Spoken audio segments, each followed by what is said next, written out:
জাকাতযোগ্য সম্পদ কি কি? জাকাতেবল অ্যাসেট, সব সম্পদে জাকাত হয় না। এই পয়েন্টটা খুব গুরুত্বপূর্ণ, আপনাদেরকে মনোযোগ দিয়ে শুনতে হবে। আপনারা মনোযোগ দিয়ে শুনতেছেন তো? আপনি ধরেন, ওই যে উদাহরণ দিয়েছিলাম, গত রমজানের 20 তারিখে নেশাব পরিমাণ সম্পদের মালিক হয়েছেন, দেখলেন সারা বছর আছে এই টাকাটা। তো এই 20 রমজানে তো আপনি এখন হিসাব করবেন, তাই না? তো হিসাবে আপনি কি কি ধরবেন? সব সম্পদে জাকাত নাই। আপনার বাসার যে ফার্নিচার, এটা হিসাব করা লাগবে না। আপনার যে ফ্রিজ, আপনার যে এয়ারকন, আপনার যে থাকার যে ফ্ল্যাটটা, আপনার যে বাংলো বাড়ি, এগুলোতে কোনো জাকাত নাই। আপনার চলার জন্য যে গাড়িটা লাগে, এগুলোতে কোনো জাকাত নাই।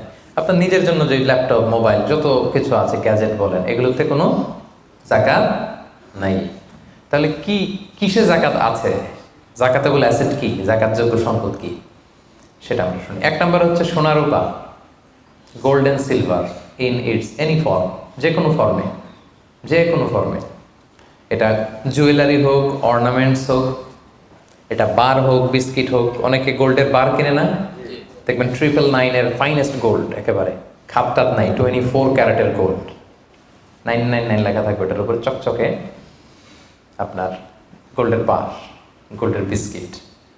অনেকে শখ করে গোল্ডের প্লেট, টেট, তৈজসপত্র এগুলো কিনে। হ্যাঁ, স্বর্ণের ঘড়ি অনেকে কিনে। পুরুষের জন্য কিন্তু স্বর্ণের ঘড়ি, আংটি কোনোটাই পরা বৈধ না। কিন্তু যদি কেউ কিনে, স্বর্ণের কলম আছে, শখ করে কিনে অনেকে, টাকা রাখার জায়গা পায় না, তো ভাবে যে একটা কলম কিনে ফেলি স্বর্ণের, তারপর স্বর্ণের ঘড়ি, স্বর্ণের এই সেই। তো এরকম জুয়েলারি বলেন, তৈজসপত্র বলেন, যা যা আছে আপনার সব হিসাব করতে হবে in its any form. Gold and silver, এটা জাকাতেবল অ্যাসেট।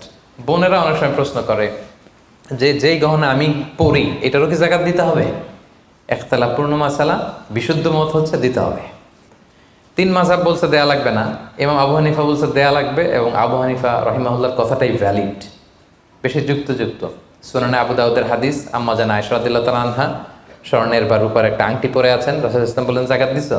আম্মা জান বলেন, না, এটা পড়ছি যাতে আপনার সামনে আমি আমার সৌন্দর্য বাড়াতে পারি। রাসূল সাল্লাল্লাহু আলাইহি ওয়াসাল্লাম বললেন, হাসবুকি মিনান নার, জাহান্নামে ঢুকাতে এটাই যথেষ্ট। সাথে সাথে জাকাত দিয়ে দিলেন আম্মা জান আয়েশা। তো আম্মা জান আয়েশা তো এটা পরিহিতা ছিলেন, কি বলেন। আরেক নারী আসলেন তার মেয়েকে নিয়ে, হাতে 2টা স্বর্ণের চুড়ি। রাসূল বলেন, জাকাত দিছো? দেই নাই। বলতেছে, তুমি কি পছন্দ করো যে এই 2টা চুড়ির পরিবর্তে আগুনের 2টা চুড়ি জাহান্নামে পরানো হবে? ওই মহিলা ভয়ে তাড়াতাড়ি খুলে দিচ্ছে, রাসূলুল্লাহ নেন, পুরোটাই দিয়ে দিলাম।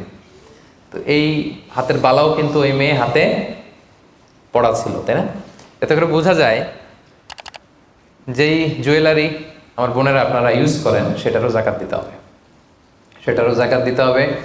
আপনার সিন্দুকে থাক, গলায় থাক, আপনি সব কাউন্ট করে জাকাত দিবেন। তবে আপনি বিক্রয় মূল্য হিসাব করবেন, কারণ আপনি 1 লক্ষ টাকা দিয়ে একটা নেকলেস কিনছেন, বেচতে গেলে কি 1 লক্ষ পাবেন? কথা বোঝেন নাই? পাবেন? এটার সাথে খাদ আছে, এটার মেকিং চার্জ আছে, জুয়েলারি দোকানেরও একটা মেকিং চার্জ রাখে। তো আপনি যখন আপনার নেকলেসটা বিক্রি করতে যাবেন, ওরা 20% কাট করে দিবে।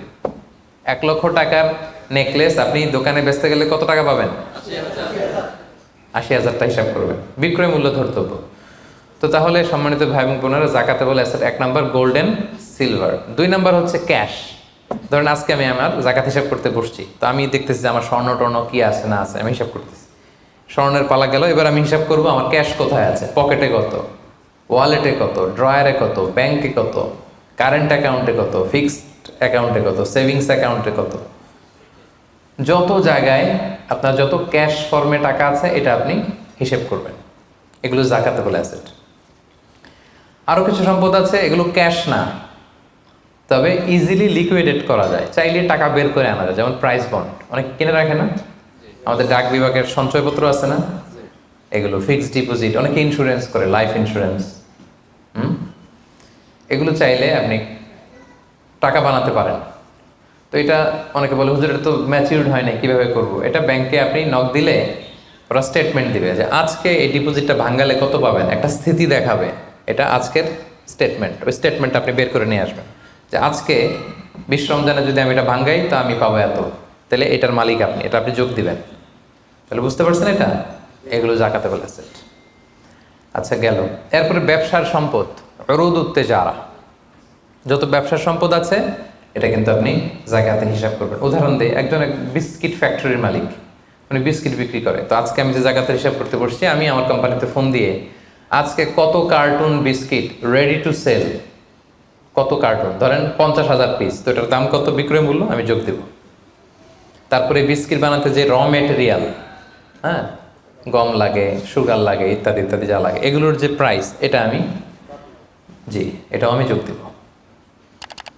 ওখানে ধরবো না কি, ওখানে ধরবো না হচ্ছে যেটা ফিক্সড অ্যাসেট। ব্যবসার ক্ষেত্রে ফিক্সড অ্যাসেট ধরতে হয় না। যেমন ধরেন আপনার ফার্নিচার বা কারো বিস্কিট ফ্যাক্টরি, তার ফ্যাক্টরির যে জায়গাটা, এটা আসবে না। মেশিনারি, যে মেশিনে করে বিস্কিট বানায়, ওইটা আসবে না। তারপরে ধরেন এটা লরি ট্রাকে করে বিভিন্ন জায়গায় আমি পাঠাই আমার প্রোডাক্টগুলো, এই যে ট্রাকের দাম টাম, এগুলো কিন্তু ধরা হবে না। এগুলো ফিক্সড অ্যাসেট, মেশিনারি ধরতে হয় না। শুধু প্রোডাক্ট রেডি টু সেল অথবা র মেটেরিয়াল, এগুলো ধরবো। শেয়ার বাজার আছে, অনেকে শেয়ার কিনে, এটাও আপনি ধরবেন। ওই দিন আপনি হিসেব করবেন। শেয়ার দুই ধরনের, একটা আছে আপনার প্রাইমারি, একটা নেট ভ্যালুয়েশন করা হয়, পরে এটা একটু দাম বাড়লে অনেকে দেখবেন যে সারাদিন দেখতে থাকে দাম বাড়লো না কমলো, সেকেন্ডারি মার্কেটে এটা সেল করে দেয়, আছে না? তো এটা আজকের দিনে আমার এই শেয়ারটা সেল করলে কত প্রাইস পাবো, ওই প্রাইসটা আমি যোগ দিয়ে দিব। ওকে, আচ্ছা গেল। আরেকটা আছে কোম্পানির শেয়ার কিনে অনেকে, ধরেন বিশাল বড়, বাংলাদেশে বড় কোম্পানি, বেক্সিমকো কোম্পানি, তারপর ওই কোম্পানি, এটার আপনি শেয়ার কিনবেন, লং টার্ম ইনভেস্টমেন্ট শেয়ার থাকে, ওইটা কিভাবে ধরবেন? ওইখানে কোম্পানির অ্যাকাউন্টসে আপনি নক দিলে জাকাতেবল অ্যাসেট কত আছে এটা ওরা বলে দিবে। বড় কোম্পানিগুলোতে ম্যাক্সিমাম 40% জাকাতেবল অ্যাসেট থাকে। এই যে লিস্টগুলো আপনাকে শোনালাম, এগুলো হচ্ছে জাকাতযোগ্য সম্পদ। আপনার এইগুলোর উপর জাকাত আসে। আজকে 20 রমজান, আমার 1 বছর হয়েছে, এগুলো সবগুলো আমি যোগ দিব। তাহলে জাকাতযোগ্য সম্পদ কি, মোটামুটি একটা ধারণা পেয়েছি না? Be a part of our vision. Do listen and share the khair.